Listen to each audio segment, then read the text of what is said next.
Hi everyone. Good afternoon, good evening. So my name is Reshma. I'm going to be the chair for today's session on future mobility. Just a brief introduction. I'm a senior manager with Ernst & Young, EY Parthanan, and I'm leading a lot of initiatives in the net zero decarbonization space. And one of the sector that I closely work is in the automotive, and hence logistics decarbonization is a subject that I work day in and day out. And with respect to today's discussion, we have speakers who's going to address a lot of challenges that we face in the electric mobility side today. Just to give you a little bit of context, so if you see India's emissions, and taking into account the scope 3 emissions as well, your upstream and downstream logistics becomes one of the key contributors. If I may put some numbers, some 10 to 15% is contribution from the transport sector itself. So when I say transport, it not only includes your road transport, but also your aviation, your marine, and all that logistics put together. Now, a lot of times we primarily look at one of the easiest lever for decarbonization in logistics, which is via your EVs, right? Your electric vehicles, primarily because you have a higher TRL levels of 8 to 9 when you're talking about these technologies, and there is a large scale adoption, commercialization of electric vehicles that has happened. And again, the adoption percentages are way higher in your two-wheelers, three-wheelers, four-wheelers, passenger cars, and also buses. Whereas there are also pilots that happening in India and globally for electric vehicles in the heavy-duty segments as well. So as we speak, there are a lot of oil companies who are present here have already done their pilots with respect to electric trucks. Now, what are the challenges that they face? So, if I as a consumer wanting to buy a passenger car, the first thing that comes to my mind is, where do I charge? How do I charge? The charging anxiety is what kicks in even as a common man when we are looking at an EV charging. So that's one of the major challenge India as a large country faces in terms of the charging infrastructure, and we have a speaker who is going to talk about that in detail today. The second is, and this is something that I always tell my clients, it is not just about electric vehicle adoption, but electric vehicle powered by renewable energy, right? Avoiding your emissions in the downstream will not serve the purpose. You will have to look at renewable energy powered electric vehicles. You're successful with purchasing your electric vehicles only if you're able to power it with renewable energy. And when I say renewable energy, it could be your solar wind hybrid, and also solar or wind plus your battery storage. Now, how does that help? It helps in providing you more grid stability and also your higher adoption percentages and emission reductions when it comes to your greening of the logistics network. The fourth is the cost, right? We all know the operating cost for electric vehicles is way lesser. But what about the capex? Always the question on the battery side exists, right? So we also have a speaker who is going to talk about the innovations in battery storage and also the R&D that is happening.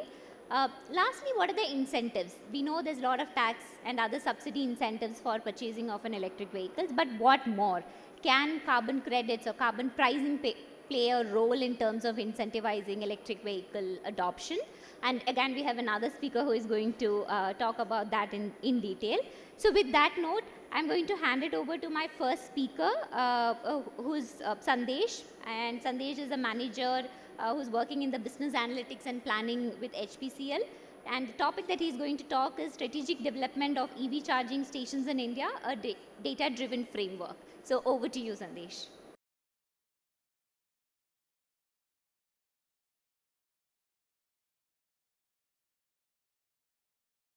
Good afternoon, all of you. First of all, I would like to thank all the organizers in IEW and my organization HPCL for giving us the opportunity to present our idea amongst you all. It is really an honor for us to be present amongst you all. Like if in on energy transition, a lot of discussions are happening nowadays after a recent regime transition in USA. Lot of people are talking about future course of transition, energy transition. So as discussed in yesterday's ministerial panel, like energy transition is an inevitable. आज नहीं तो कल वो होना ही है, but what steps or efforts we are taking today will decide how fast it will be achieved in each country. Our topic for the today's presentation is strategic deployment of electric vehicles charging stations in India.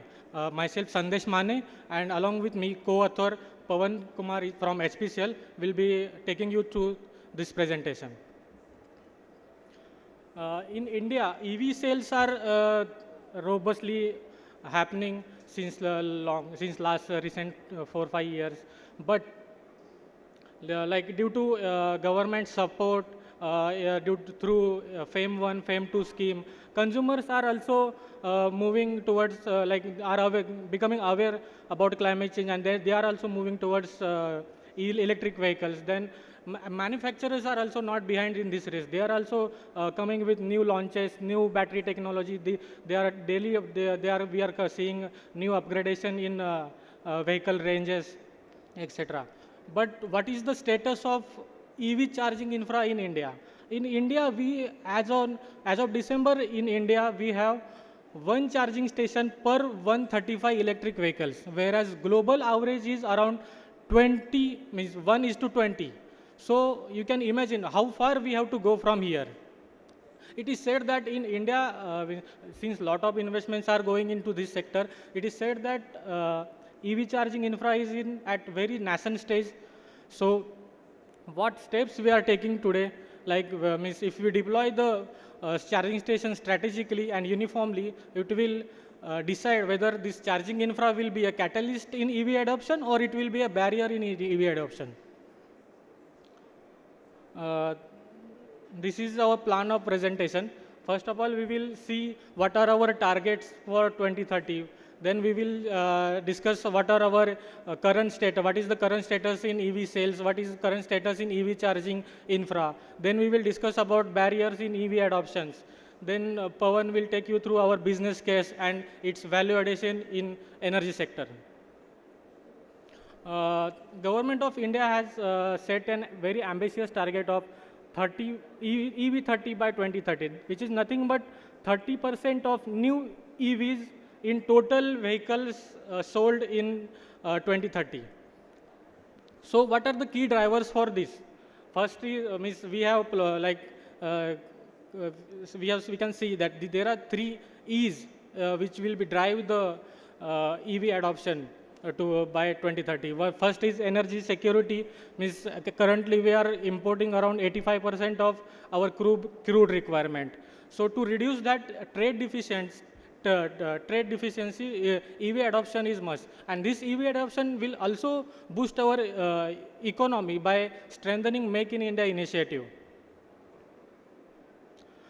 This is the segment-wise target for 30 by 30. Private car penetration will be 30%.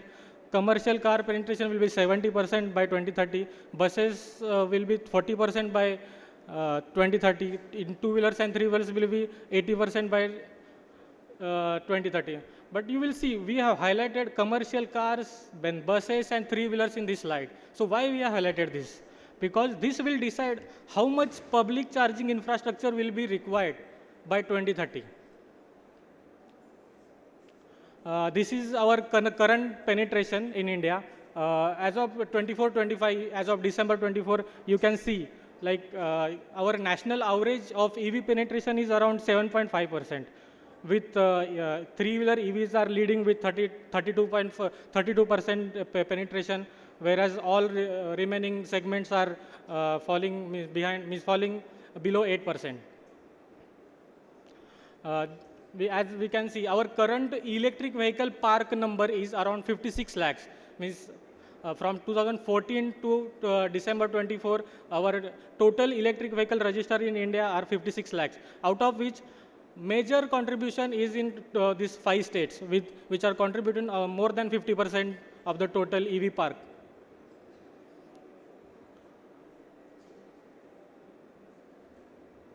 This is a segment-wise EV penetration in India.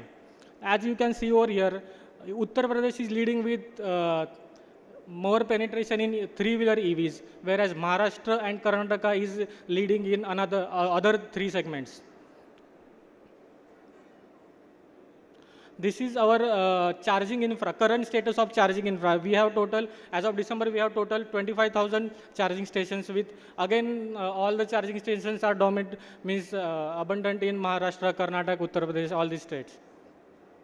Yeah, now I request Pawan to take you to the next part of the presentation. Over to you, Pawan. Good afternoon, everyone. So, as we head towards our ambition of EV sales, there are certain barriers of EV adoption.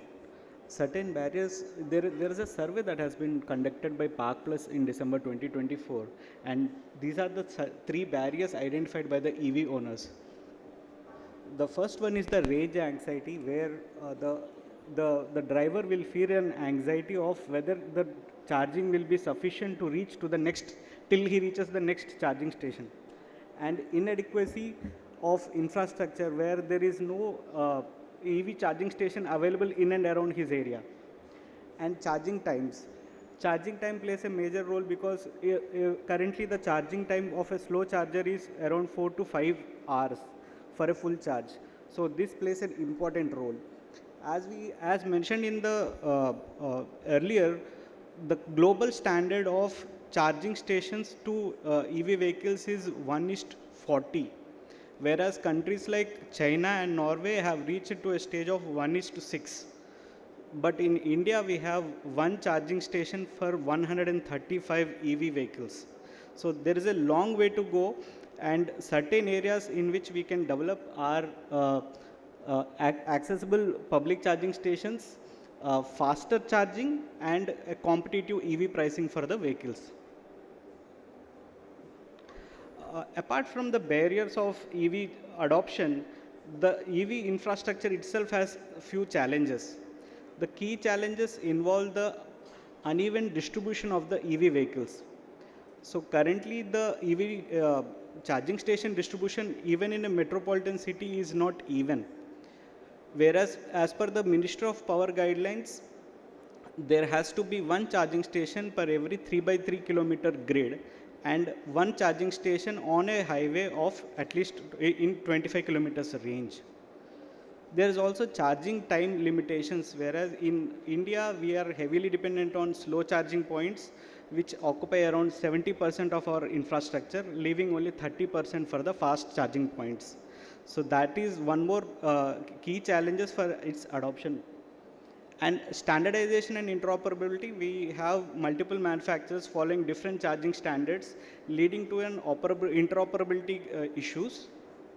And grid integration and capacity. As ma'am has mentioned, the grid, whenever we have an EV charging station, the grid takes a heavy load.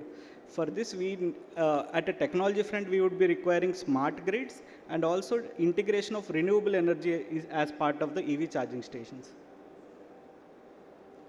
The case currently what we are describing or we will be going through is creation of a scalable data-driven framework for optimizing EV charging deployment, EV charging infrastructure deployment.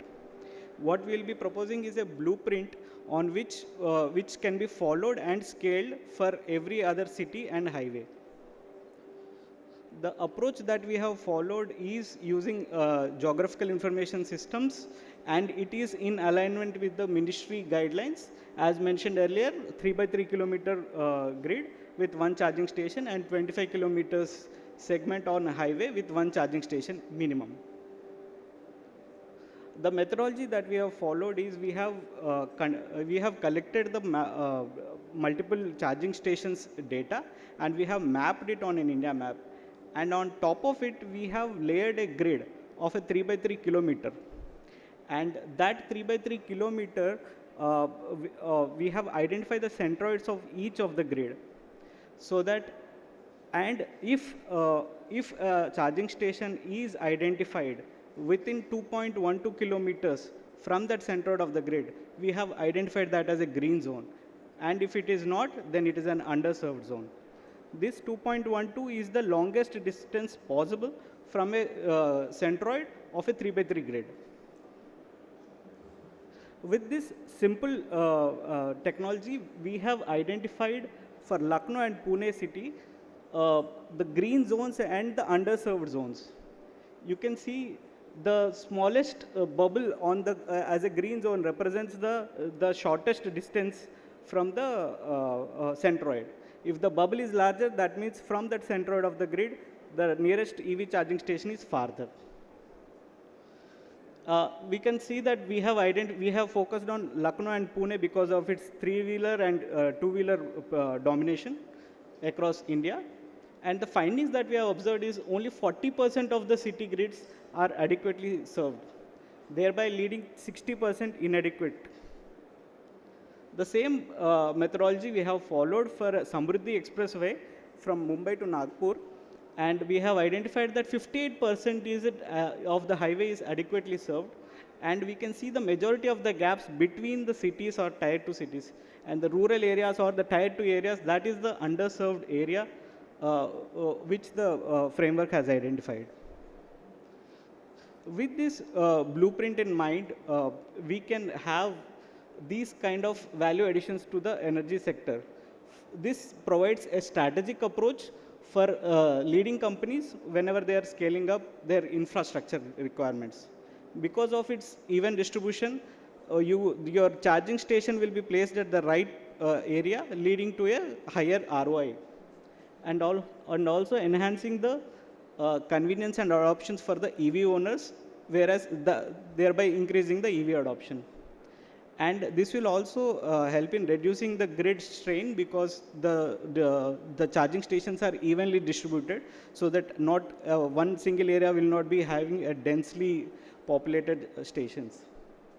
This also serves the government initiatives of 3 by 3 kilometer grid, and we are heading towards a target of one charging station for every 1 kilometer by 1 kilometer grid by 2030. And with this blueprint of framework, we can achieve that, and we can have a evenly distributed, and we can move towards our 30 by 2030 goal. Thank you for your time. Thank you, Sandesh and Pawan. That was a very well fact-oriented presentation. And I'm sure with the strategy in terms of the infrastructure in place, I think we will be able to achieve the 30% penetration way before 2030. And that's my personal opinion. With that note, we're just moving to the next speaker, which is Mr. Pawan Dwivedi from ICF. He's currently working as an associate director, and today he's going to talk on the topic of leveraging carbon credits to accelerate cost-effective electric mobility transition in India. Over to you, Pawan. Thanks.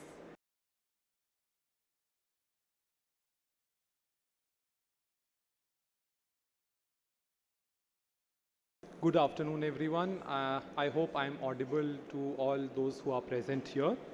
I'm Pawan Dwivedi, Associate Director at ICF Consulting, leading the e-mobility and clean transportation vertical at ICF. And it's an absolute pleasure and honor to be speaking amongst peers and experts who are working in the industry.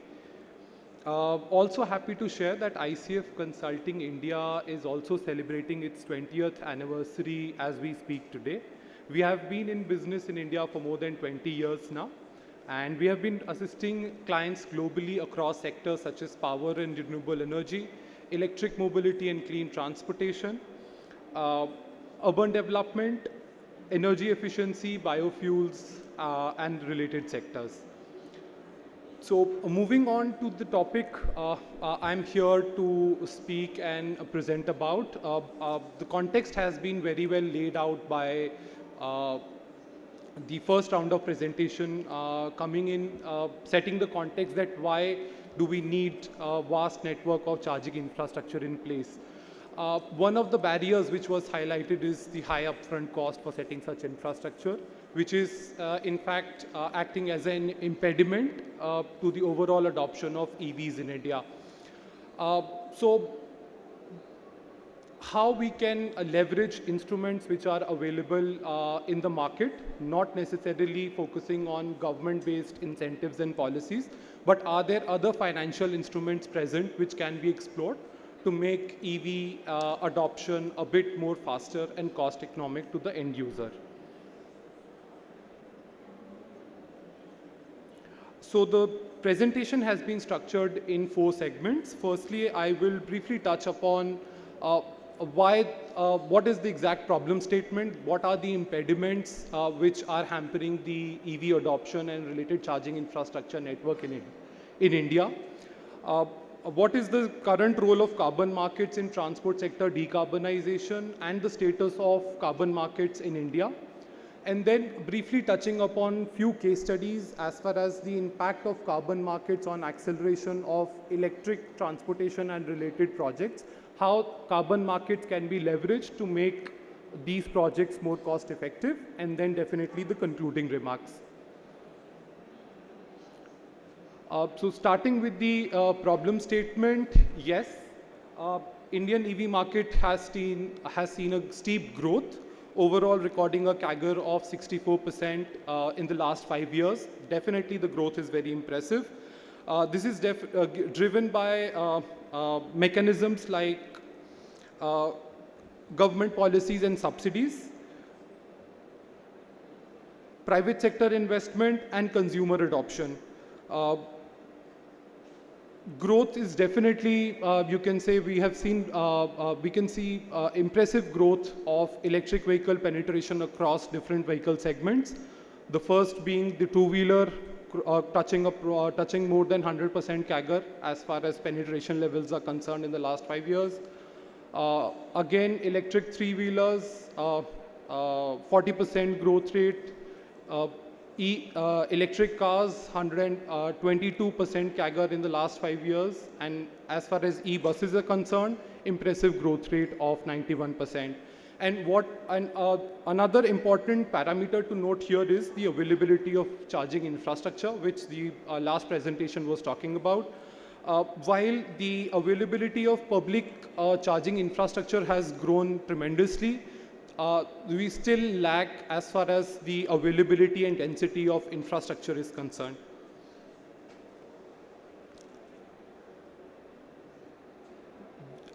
Definitely the stage has been set already in the previous presentation that some of the key barriers which are hampering the establishment of charging infrastructures includes high capital cost, land acquisition, and energy grid constraints.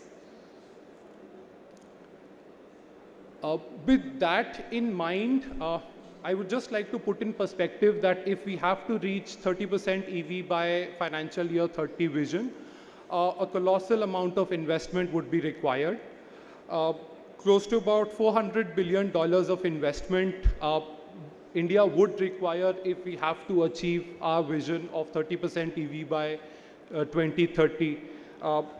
This investment has to come across various segments such as vehicle manufacturing, definitely setting up of charging infrastructure, ramping up battery manufacturing related supply chain, end consumer investments, and totaling up to 400 billion for 2030.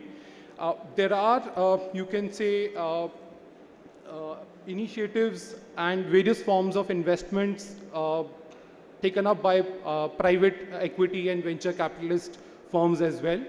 But the quantum with respect to the requirement of capital investment is not suitable and substantial enough to fuel this and to achieve this target. If I talk about the government-related incentives, policies like FAME 1 and 2, PM E-Drive production-linked incentives are there, but these are probably only totaling up to $1 or $2 billion of investment. Rest of the investment has to come in from other market stakeholders which are involved.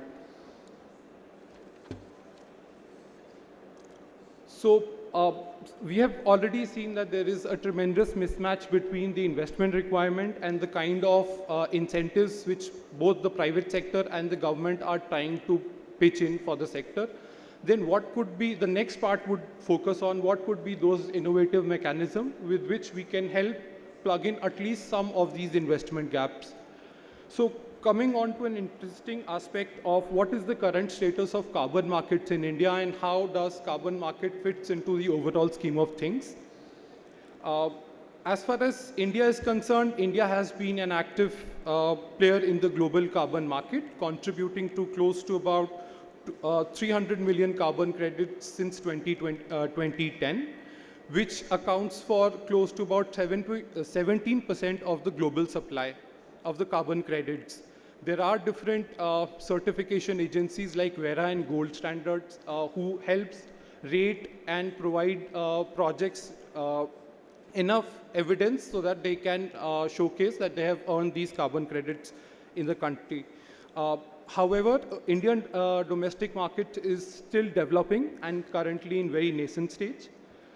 If we talk about the global scenario, definitely the most prominent aspect which we should focus upon is the international carbon markets scheduled to be set up under the Article 6 of Paris Agreement.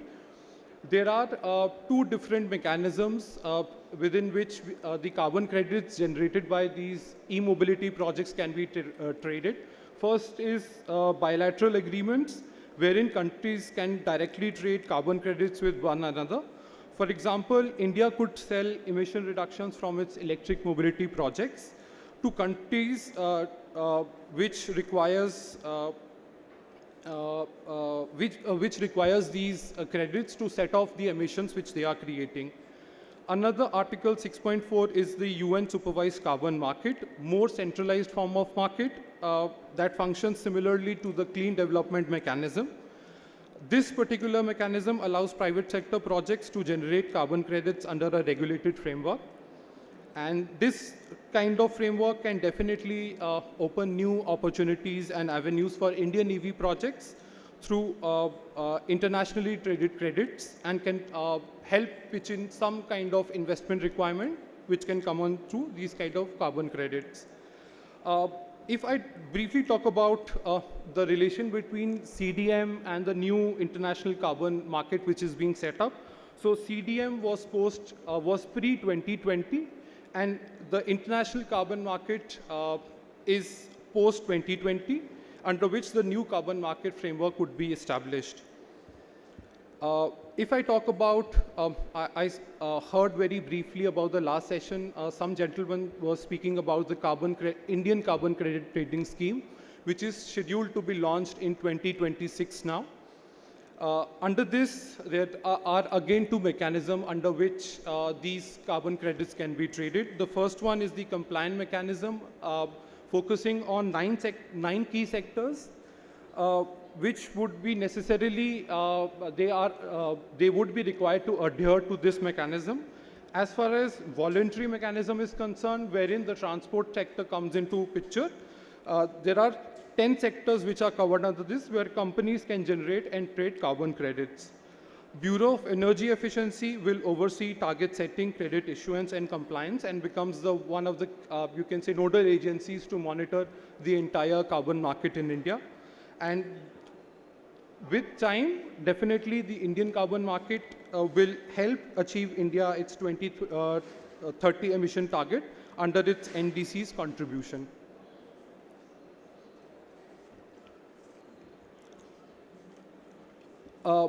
With that, I'll quickly talk about that how what kind of transport projects can be covered under the carbon market ecosystem. Something as basic as projects related to bicycle and NMT infrastructure, improvement of fleet efficiency, mass transit related projects, EV charging, EVs, adoption of EVs, and establishment of charging infrastructure, ports and shippings, and improvement and overall enhancement of fuel quality. All these kind of projects can be covered under this credit scheme. With the urbanization and development, definitely the overall emissions from transport sector is bound to increase. Currently, it stands at 14%. But as we move ahead, this emission percentage is bound to increase. And electrification of transport sector could be seen as one of the low-hanging fruits which can help us in reduce this emissions to a significant extent. And because the technology is currently very cost-intensive, carbon credits can then help us offset some of these upfront costs. Quickly moving on to the current scenario, that what kind of EV-related projects, since we are talking about e-mobility and related infrastructure, what kind of projects are currently covered under which categories? There are different categories which are on the slides right now, like electric vehicle charging systems methodology under CDM, then CDM AMS 3C and CDM AMS 3S. And some of the example projects are battery swapping and smart charging infrastructure projects. EV charging infrastructure project implemented by CESL is a live project which is currently registered under the first category. Reliance BP is setting up exhaustive network of charging infrastructure throughout the country. It is also currently registered under the CDM mechanism. Other example projects are electric vehicle projects by Mufin Green Finance Private Limited, SIDBI EV program, Watt Blizzard EV project in India, Okinawa EV project in India, which is a hardcore manufacturing company. All these kind of projects, Blue Smart EV project in India, I'm sure many of you would have used Blue Smart EV fleet while commuting in and around Delhi NCR. So that particular startup and the company has got its project registered, and they are generating carbon credits because they are utilizing electric cars as under their fleet.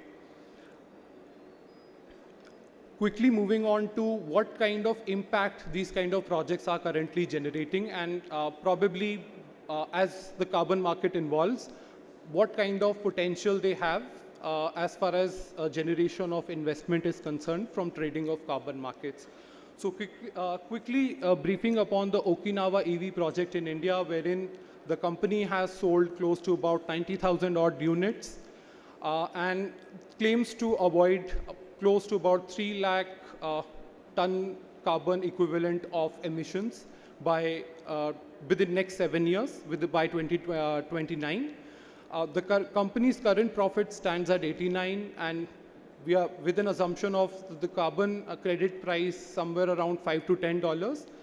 These kind of the carbon credits worth 2 to 4% of the existing profits can be generated if this uptake of EVs goes as per what they have plans.